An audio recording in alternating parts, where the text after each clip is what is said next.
wish upon a star. Makes no difference who you are. Anyone you'd like to hear will come to you. Hello there. Now we're going to explain about Aurora and her friends in Sleeping Beauty. We start with Princess Aurora herself. Born into royalty, Princess Aurora is a beautiful, graceful, and sweet young woman. But Aurora did not grow up as a princess. As a child, she was cursed by the evil fairy Maleficent. To keep her safe, Aurora's father sent her to the woods. There she was raised as a peasant girl named Briar Rose by the three good fairies, Flora, Fauna, and Merryweather. Aurora has a steadfast heart, believes in true love, and longs to find a soulmate. A chance meeting with Prince Philip in the woods causes her to throw caution to the wind against the fairies' warnings about strangers. Soon after, she learns the truth of her birth, and her peaceful life is plunged into turmoil. Returning to the castle for her 16th birthday, Aurora falls victim to Maleficent's curse. By the time Aurora is awakened from her slumber by the prince, she has been transformed from a sheltered girl to a mature young woman. Did you know that? Aurora is Latin for dawn. The running gag where two of the fairies argue about what color Aurora's dress should be, pink or blue, comes from the filmmaker's trouble deciding what color it should be. Now you know. Now, here's Flora. Dressed in red, Flora is the unofficial leader of the three good fairies. When Aurora was a baby, Flora blessed her with the gift of beauty. It is Flora's idea for the good fairies to disguise themselves as peasants and take the baby Aurora to live in the woods, away from magic. Later, it is Flora who provides Prince Philip with the Sword of Truth and the Shield of Virtue. Flora's favorite color is pink. Did you know that? Walt Disney's mother was named Flora Disney. In an early draft of the script, the good fairies were meant to have connections to nature, with Flora being in charge of plants and vegetation. This subplot was later dropped, as it was too complicated and didn't advance the story. Now you know. This is Fauna, the nicest and perhaps most absent-minded of the three good fairies. Fauna believes in the goodness of everyone, even Maleficent.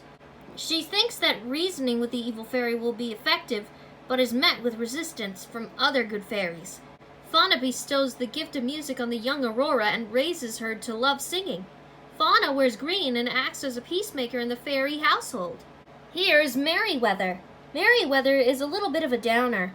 She's very opinionated and tells the other fairies that she'd like to turn Maleficent into a fat old hop toad. She's the shortest, the roundest, and the youngest of the three.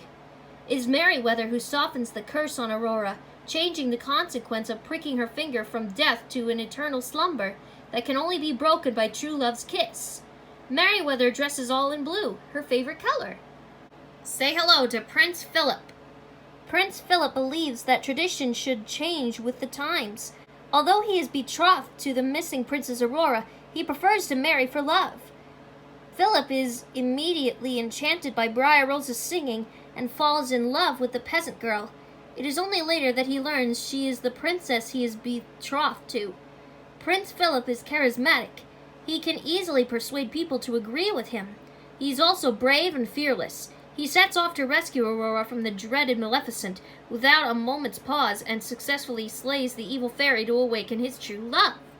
This is King Hubert. King Hubert is a round and jolly king from a neighboring kingdom.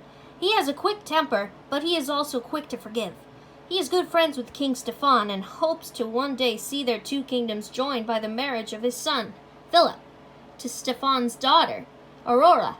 King Hubert likes to eat almost as much as he likes to laugh. He is always holding some sort of food in his hand. Now, here is King Stefan. King Stefan is Aurora's father. He is a forceful ruler and has no patience for evil.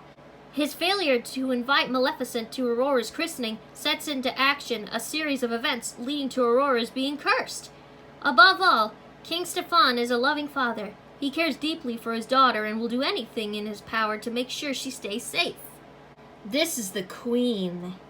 The Queen is the loving wife of King Stefan and mother of Princess Aurora.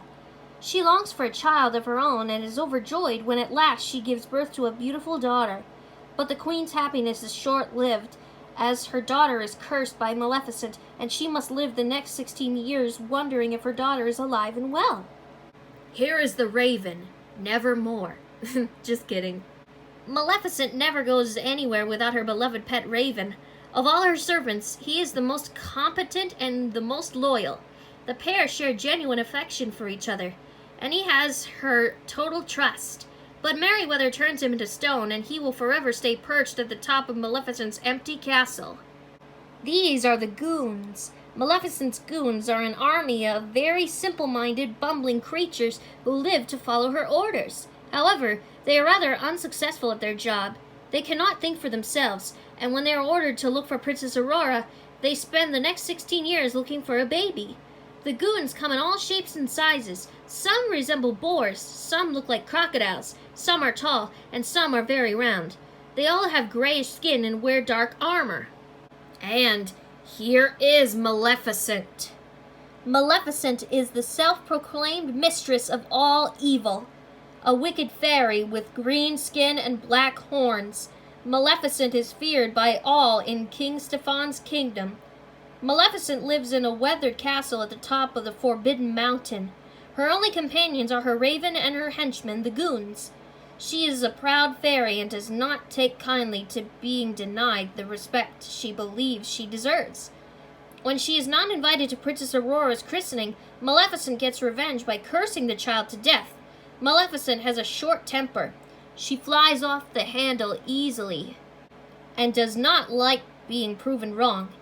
Eager to keep the princess from waking once she does fall into her enchanted slumber, Maleficent kidnaps Prince Philip, even going so far as to turn herself into a dragon to keep him from Aurora. Ultimately, however, her cold heart proves no challenge for true love, and she is slain by the prince. Did you know that? Maleficent means working or productive of harm or evil, and is ranked 7th in Empire Magazine's 50 Best Animated Movie Characters. And the sound of Dragon Maleficent breathing fire was created by using a flamethrower. Whoa! Now you know. And those are all the characters from Sleeping Beauty. Join me next time and we'll learn about the characters from Walt Disney's very first animated feature film, Snow White and the Seven Dwarfs.